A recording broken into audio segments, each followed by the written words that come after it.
Magpupulag-pulagan ka na lamang ba? Magtutulog-tulugan, gumising ka.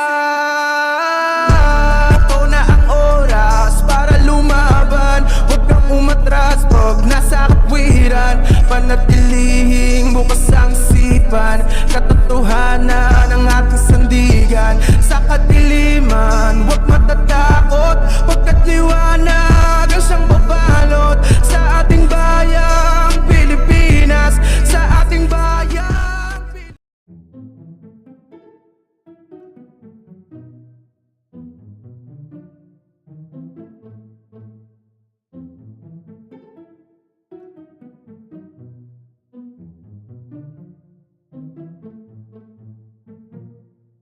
Hello, magandang araw mga kababayan ko. So meron tayong re-reactan. Natatanggal na tong velcro. Meron tayong re-reactan na video. Ito ay sinend sa akin ni Ma'am Nimpa Bartolome. Kahapon ko pa ito gusto reactan. Pero nakita ko na maganda-gandang capture nung video. So itong video na to mga kababayan ko ay kumakalat ito. Ito yung school bus na na nawala yung mga estudyante. So tingnan natin to mga kababayan ko.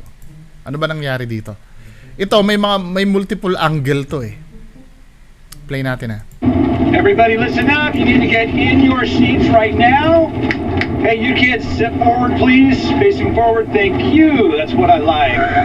Whoa. Whoa. Whoa. Everybody hang on.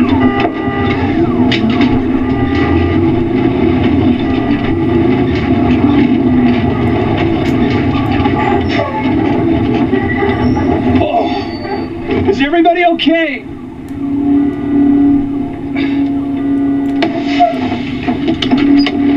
Kids! Kids!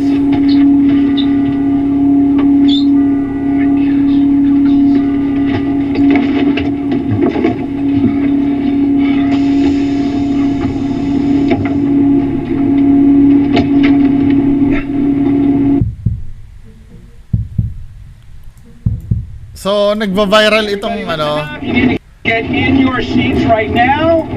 Hey, you kids, step forward please. Facing forward, thank you. That's what I like. Whoa.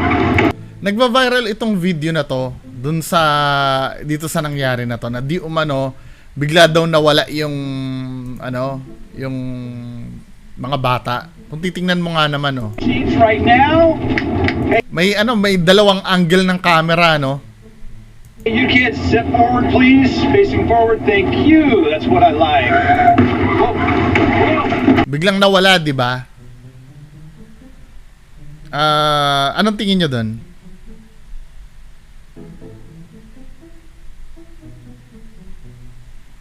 Ako, ina-analyze ko tong video na to. Nakita ko seamless yung pagkakagawa seamless. 'Di ba? Tiningnan ko itong kung magja-jump. Wala akong nakitang jump kasi pwede kasing i-achieve yan, yung ganyan, yung technique na cut to cut. Pero nakita ko walang jump dito sa labas. Tapos dito rin sa may window na to. Everybody listen up. You need to get in your seats right now. Hey, you kids, step forward please. Facing forward, thank you. That's what I like. Yun nawala, tinan mo. Diba? Walang jump dito, men. Ang galing ng pagkaka-video Pero ikayo, naniniwala ba kayong totoo yan o hindi? Ito yung mga, bagamat wala ako nakita ng seamless kasi yung pagkaka-edit. Kung in-edit man to professional yung gumawa, 'di ba? Masyadong professional yung gumawa. Yun ang number one clue. Dahil kahit kailan hindi ako naniniwala dito. Let's say let's say totoo. Pumunta tayo sa pagiging totoo ng video.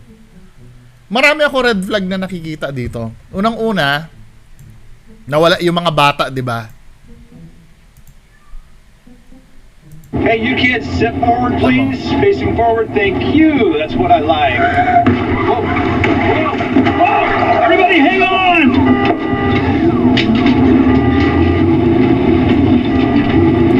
Di ba?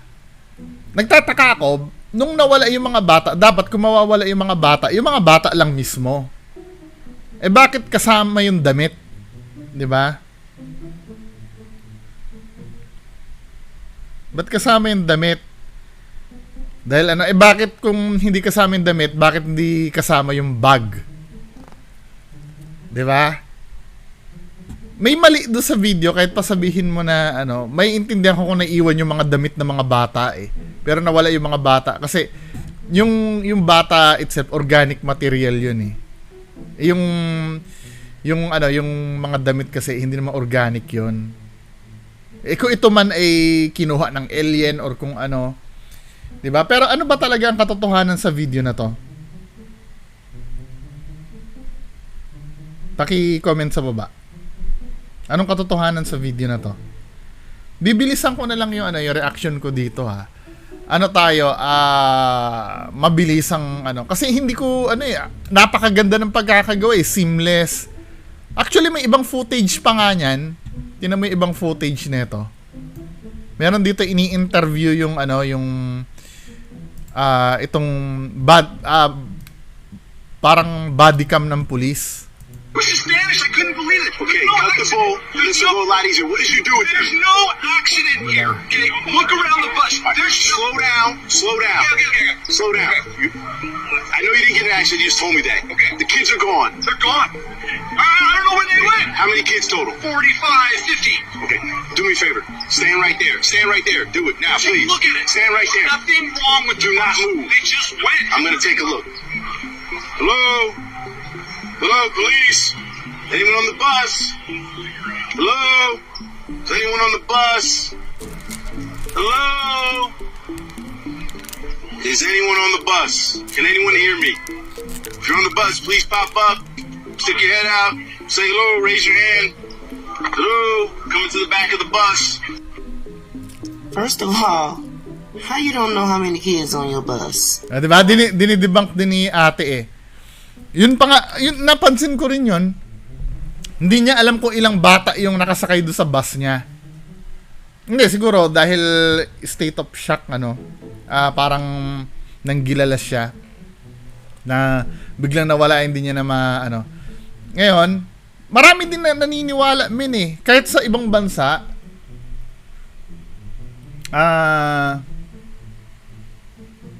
maraming naniniwala kasi binabasa ko yung mga comments dito, sorry.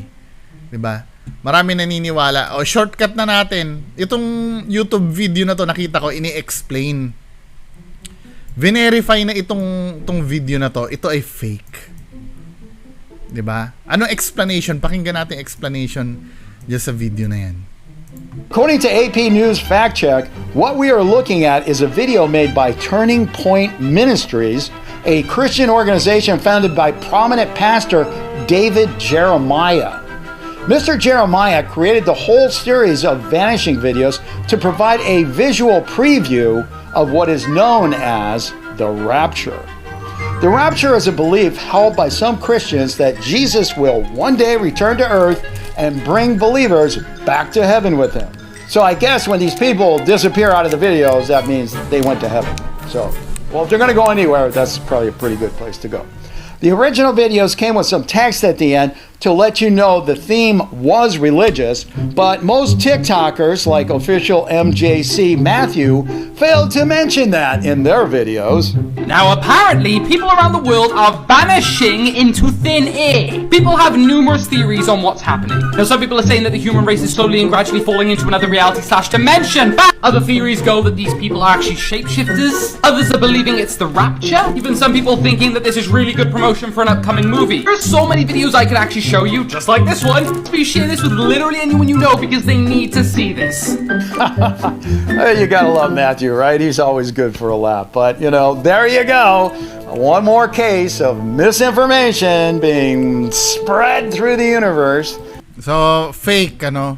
Kasi yung pala daw, ano na yon, yung palang video na yon, eh parang ginawa lang ng isang religious group na visual representation ng rapture. Ang rapture kasi, yun yung minimension sa Bible na pagdating ni Jesus Christ, kukunin na yung mga believers.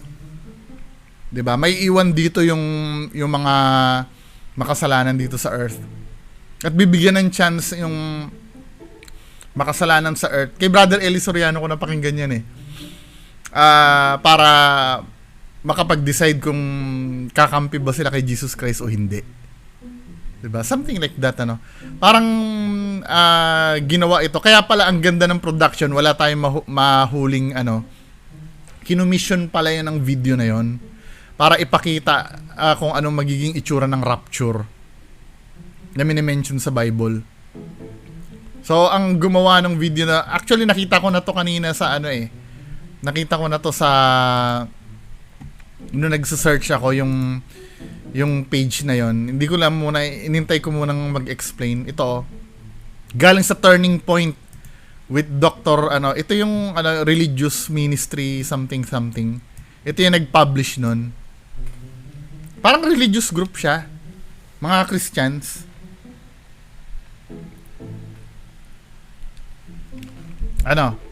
Solve na ba tayo? 10-minute video lang naman to mga men O yung mga naniniwala sa video na to, fake po yun. Yun ay ginawa lamang para gumawa ng visual representation do sa rapture na sinasabi. Hindi lang school bus kasi yung na-feature dun Meron dun na yung mga bata na siniswing biglang nawawala. Diba? Maraming version ng video nun.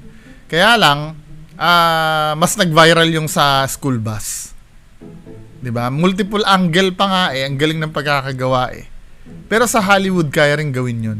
Siguro Hollywood levels yung nag-edit ng video kaya napagpalagay natin totoo. Anyway, mga kababayan ko, paki-comment na lang sa baba. Ano masasabi nyo? Maraming salamat. Bye-bye.